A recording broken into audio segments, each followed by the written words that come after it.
uyu munsi hari higanwa ridasanzwe twimirije tugira dutangure. Ni higanwa novuga mu mateka y'u Burundi rizoba ribaye irya mbere.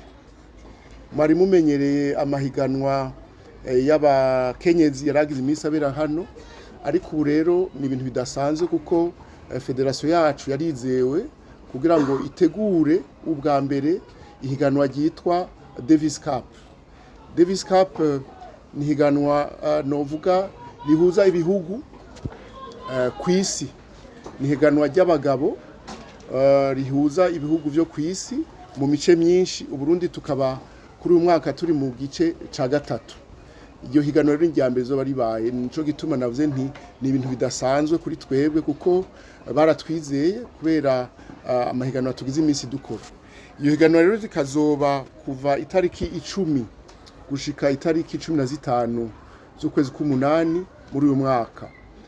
Ihiganwa rikazobera ngaha nyene twicaye kuri ibi bibuga vyo kuri Entente Sportive mubona.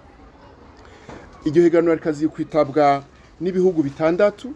Ubwa mbere harimo Uburundi, hakabamwo n'igihugu ca Benin, hakabamwo n'igihugu ca Cote d'Ivoire, hakabamwo igihugu ca Namibia, igihugu ca Senegal hamwe n'igihugu ca Togo. N'abantu ivyo bihugu byose bifise imikangara izi gukina tennis koko, ariko n'umugwi wacu ukaba udasanzwe kuko turafise abakinyi bamwe bari ngaha. Umukinyi yitwa Malik, ntimari musanzwe gira mumumenyereye, ariko hari n'umukinyi yitwa Guy Orly, hari n'umukinyi akiri muto yitwa Alan Gatoto, umukinyi yitwa Ezekiel n'umukinyi yitwa Miki. Nibo tuzoshira imbere na kapitene Innocent, tukizere yuko bazoshobora kuvyigenzamwo neza bagatahukana maze intsinzi izodutuma dushobora kuja mu gice ca kabiri, muri groupe ya kabiri, novuga igroupe ihuriyemwo ibihugu byose kw'isi. Iryo higanwa rero kuri twebwe ni ikintu kidasanzwe, ari kuri federation ariko no ku gihugu cose, kuko kazoba karyo yuko twakira abo bantu bavuye muri ivyo bihugu navuze hamwe n'abamenyesha makuru bavuye hanze. Bakazoba n'akaryo ko kwakira abantu baje gutembera Burundi kugira ngo ivyo byose bizotuma biha ishusho ryiza igihugu cacu, maze bikanateza n'imbere igisata ca mukerarugendo cyo no kwita tourisme. Kuvyerekeye federation navyo bizotuma abakinyi bacu batera imbere kuko bazoza kuhiganwa n'abandi batari bamenyereye, gutyo tennis igatera ija imbere mu Burundi. Nkuko mwabibonye mu mahiganwa yaheruka, maradufashije muravyerekana mu bimenyesha makuru n'ahandi.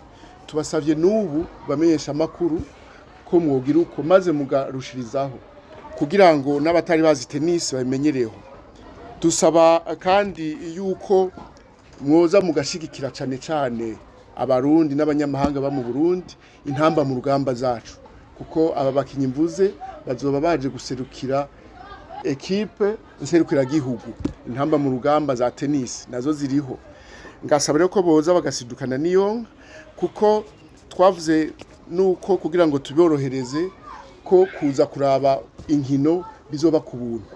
Amafaranga rero tuzorihisha kugira ngo abantu baze kuraba izo ayo match kazoba muri ico gihe kuva isaha 3 zo mu gitondo gushika isaha 11 zo ku muhingamo. Ngasaba rero nshimitse mwese abamenyesha makuru n'abandi bose bama badufata mu mugongo ko mutodehukirwa, kuko iyo muri ko muradushigikira nk'uko biduha inguvu mu kazi kacu ka misi yose.